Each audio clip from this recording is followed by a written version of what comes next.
CM Jagan పై దాడి కేసులో దర్యాప్తు ముమ్మరమైంది. ఘటనా స్థలంలో సీన్ రీకన్స్ట్రక్ట్ చేస్తున్నారు. ఘటనా స్థానాన్ని మరోసారి పరిశీలించారు పోలీసులు. దాడి సమయంలో భారీ శబ్దం వచ్చిందని స్థానికులు చెప్తున్నట్టుగా తెలుస్తోంది. ఒకవేళ ఎయిర్ గన్ ఉపయోగించారా అనే కోణంలో ఎంక్వైరీ చేస్తున్నారు. ఇప్పటికే సీసీటీవీ ఫుటేజ్ని స్వాధీనం చేసుకున్నారు పోలీసులు. డ్రోన్ల సాయంతో ఏరియల్ వ్యూ చూశారు. వివరాలు అడిగి తెలుసుకుంటున్నారు.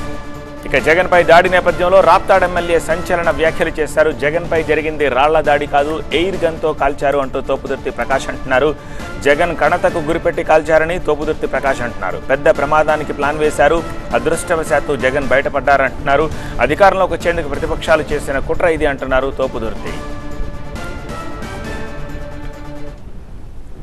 నేను అనుకుంటున్నది ఎయిర్ గన్కి సంబంధించినటువంటి పెల్లెట్ అనుకుంటాను. ఏదైతే జగన్ గారికి ముందున్న లైట్స్ వల్ల జగన్ గారు క్లియర్గా టార్గెట్ చేయొచ్చునో, మొత్తము కరెంటు తీగల వల్ల ఇబ్బంది జరగకూడదనేసి పవర్ కట్ చేయడం వల్ల జరిగిందో, చీకట్లో ఉన్నటువంటి ఆగంతకుడు ఎయిర్ గన్తో కొంత ఎలివేటెడ్ ఏరియా నుంచి ఫైర్ చేశాడు. అది తప్పనిసరిగా ఎయిర్ గన్ అని అనుకుంటాను, ఎయిర్ గన్ పెల్లెట్ అనుకుంటాను. అది ఈయనను తాకి వెళ్ళి వెల్లంపల్లికి తగలడం జరిగింది. అంటే అక్కడికే ఈయనను తాకేటప్పటికే దాని